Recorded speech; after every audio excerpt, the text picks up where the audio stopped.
Today is June 6th, and once again we will be taking a look at the newest items in Halo Infinite store and determining whether or not they're worth your money. So let's go Magpies, I'm Magpie Leon, and let's jump straight in. First of all, before we talk about what's on the shop, we have this week's ultimate reward, which is the Tank Walker Scorpius coating for the Scorpion, and honestly, this looks pretty good. If you're a fan of Big Team Battle and you get to use the Scorpion quite frequently, I definitely think this is one that is worth grinding for. Me personally, not 100% sure. I'm pretty satisfied with my Splinter Desert one, but I do think this is a very nice coating and a very nice ultimate. Moving over to the shop, however, it's once again another lackluster week that contains absolutely nothing new, despite the fact there are various unreleased bundles. Starting things off with today's daily item, we have the Atomic Flint Assault Rifle coating. And that's all I need to say about that one.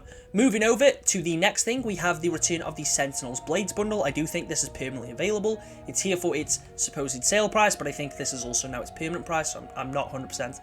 It costs 700 credits. You get the first Principled Blades utility piece for the Yore core, as well as the Sentinel nameplate, armor emblem, weapon emblem, and vehicle emblem. It's a cool emblem. It's a cool utility piece for the Yore core. However, 700 credits for just those things does feel a little overpriced, especially in comparison to some of the newer bundles we had in Season 2, and even a few other bundles in Season 1. Next up, we have the False Flag bundle. This is the second time I believe this has been on the store.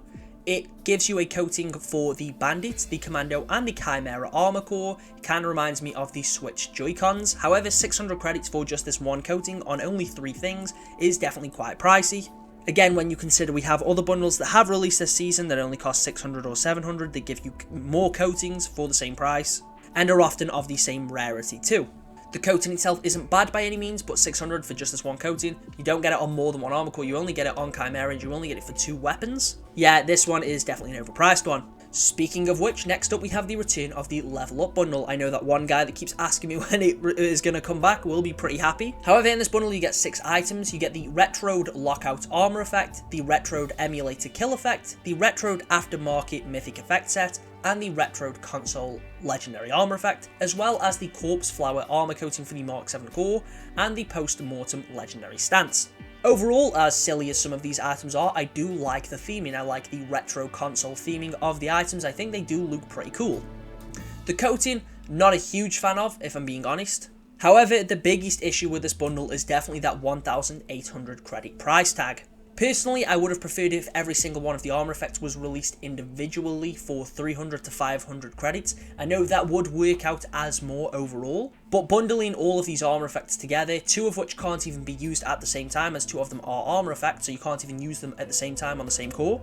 I don't really think this is worth it as a bundle. However, if some of these were sold individually instead, I probably would have picked 1 or 2 of them up. I do really like that kill effect, but because of the price points, this is definitely going to be another skip for me. And finally, we have the return of the Peace Weaver armor set, one of the armor sets for Chimera. You get the Peace Weaver helmet, the Gravehound adaptation helmet attachment, the Shroud Shot augmented shoulder pads, the Serene Manipula's gloves for Chimera, which actually look pretty cool, and the Defiance Protocol chest piece alongside the Threat Shift armor coating.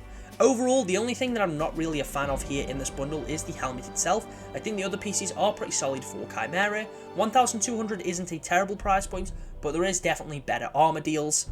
Although as far as some of the Chimera ones go, this might be your best bet. It is also good knowing that the chest piece does apply with your coating, and since this is a pretty cool chest piece for the core, I do like how it looks.